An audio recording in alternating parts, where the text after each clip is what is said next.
Hello, my name is Nora Philbin, and today I'm here with... Zainab Al-Mumin on the Patriot podcast. And today we have a very special guest. We have Isabella Weiss, who is a WVIA's News Rural Government reporter and a Report for America Corps member who is originally from Athens, Georgia. So thank you, Isabella, for joining us. Thank you guys for having me on your show. Yeah, so were you born in Athens? Is that where? So I wasn't born in Athens, but that's where I started my career as a reporter. How did you end up here in Scranton, Wilkes-Barre? Long story short, I applied to this thing called Report for America. It sends young journalists across the nation to report on undercover topics. And they said, let's get a city slicker from Georgia to report on rural government up here in Pennsylvania. Why did you choose to pursue a career in journalism? So just like you guys, I started initially in high school. I joined my high school's journalism class, and I absolutely loved it. And also, have you ever seen Mean Girls in that scene where everyone's rushing for the paper trying to get all of the hot gossip? Yes. I didn't want to have gossip about me, but I wanted to write the gossip. Like the complete opposite. So with journalism, obviously it's a little different now with how they're teaching everything, but everyone has a podcast. Every single person. You could Howie Mandel has a podcast, everyone. Do you think it's something that should be introduced more into schools with journalism? Honestly, yeah, I don't see really a problem with it. I mean, it's such a great way to be able to express yourself. I went to high school, I think, right before podcasts really, blew up in the way that they have now, but I would have loved to do one back then. I was wondering what was your favorite thing on being a reporter? Yeah, so what I love most about my job is that no day is the same. I am always learning new things. I love going to meet people who run animal sanctuaries. I got to learn how you start an animal sanctuary, how you take care of sick animals. I've gotten to hear from our governor multiple times and kind of get an idea as to what is going on in our state and how we can make it better. I don't know. I meet so many interesting people, and I get to just write about it. I feel like in many ways I have the easiest job in the world. Wait, so you get to report on not just government, politics and stuff like that, more whatever? Is it everything, or is it? I do rural government. So even at the animal sanctuary I mentioned is actually a rural government story because they're government funded and they work with animals all in a rural area. Mm-hmm. So it's still within my beat, but a beat doesn't have to be limiting. I do a little bit of everything, frankly. So you would say that you get to experience everything, all types of jobs, while only having one job.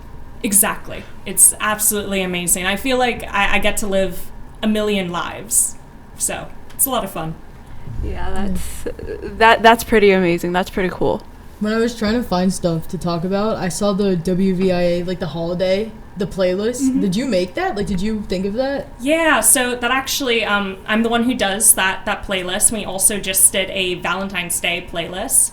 And that was a holdover from my last NPR station I worked at. My editor there used to put together the playlists, and I thought it was a lot of fun. And so I decided to bring it over here. And it's just, we're a news team, so we have to focus on, very practical things, especially me being a government reporter. So it's kind of a chance to break out of that and be a little bit more creative with sound mixing. Yeah, but where do you get your inspiration from? When making those playlists? So first off, anyway, since, everyone, they get to contribute whatever comes to mind on the topic that they do or we're doing it on. So for example, with this season, it was Valentine's Day. And, for me, I just picked, frankly, a song that reminds me of my boyfriend. So it's just things that, are a little bit personal, but maybe not too personal that you wouldn't want everyone knowing. That was was it the entirety of the staff, or was it just your songs? I forget what I read. I completely forget. Oh, no, you're totally good. It was pretty much the whole news team and our FM staff, so our radio staff. Okay, that's cool. Not even with the playlist or journalism and podcasts as a whole, do you think when you're making, like, when you're creating something, should there be rules for it in, like, podcasts or journalism? Should there be rules? So podcasts are, in some ways, different than it just when you're reporting a story and, you're going to cover a specific event, and it's a little bit more regimented. A podcast, you could really cover whatever you want to talk about. At the same time, there has to be some rules. You want to make sure that the people that you're interviewing know what it's being used for. Know what you're going to do with what they're saying, because they're putting trust into you. I mean, obviously, your guys' producer is going to go back and edit through this podcast, which they should. That's how podcasting works. But you don't want someone that you're interviewing to not know that and not know how that editing process looks like. Mm-hmm. Don't worry, we won't put a bad light on you. We'll keep it I wouldn't think you would. So would you consider them unwritten rules? Consider them what? Unwritten rules. Maybe unwritten rules, but you always have to be very particular, like when you're interviewing someone, to make sure that they know all of the rules and they know how what they're saying is being used. Okay. So it's one of those things that I feel like a lot of podcasters maybe don't take that into consideration enough, but I hope that will change. Yeah, hopefully. I mean, we're really having a fun time here, so. I'm glad. Yeah, especially with the school, there's like certain things obviously we can't talk about because it's school, but I don't know. It's fun. Just talk about random things. Like we talked about Groundhog's Day last week. That was fun. Yeah. Yeah. And I think the best part about it is you can take something literally so simple, or what can be considered so stupid, and make a whole story out of it. Absolutely. I mean, I think podcasting it really shows you how you can find a new angle in pretty much everything. A new hot take is essentially all that angles are.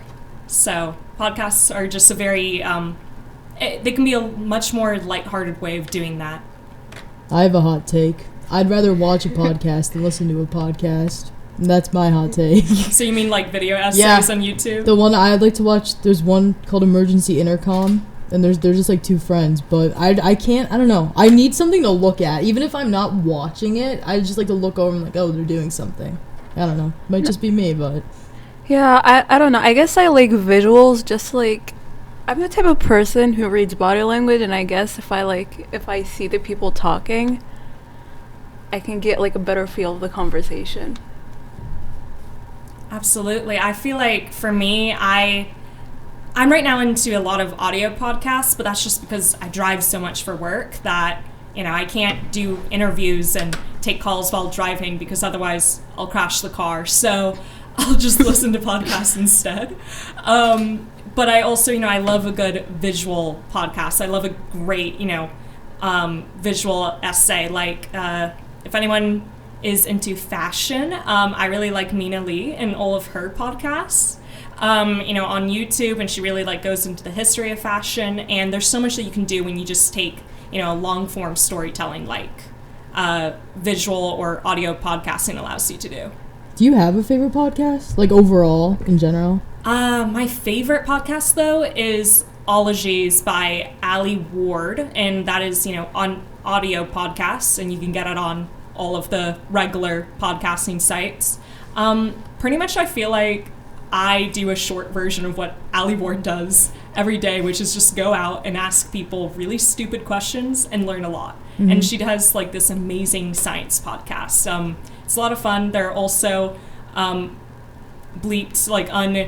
there are also ones that have the little bleeps so you don't hear curse words, if that's what you prefer. Yeah.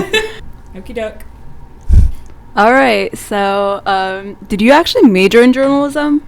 No, I actually didn't. I was a English and political science major.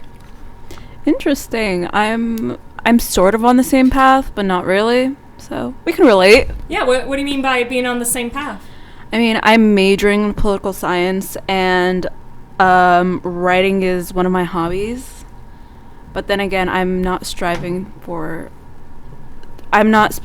striving to be a reporter. But we have in common.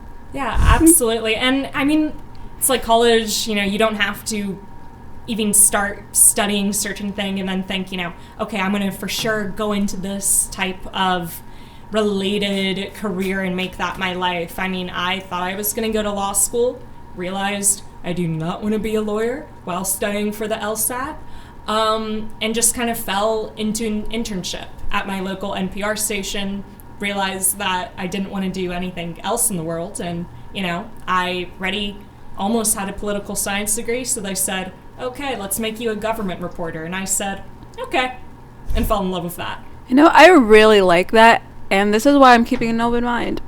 Yeah, that's really all you have to do for college or just like after high school graduation. I mean, no one really knows what they want to do. Okay, maybe that one guy that wants to be a vet since he was like 8 years old, but like other than him, most people don't know what they want to do yet, and that's okay. Mm-hmm. That's why I'm going undecided.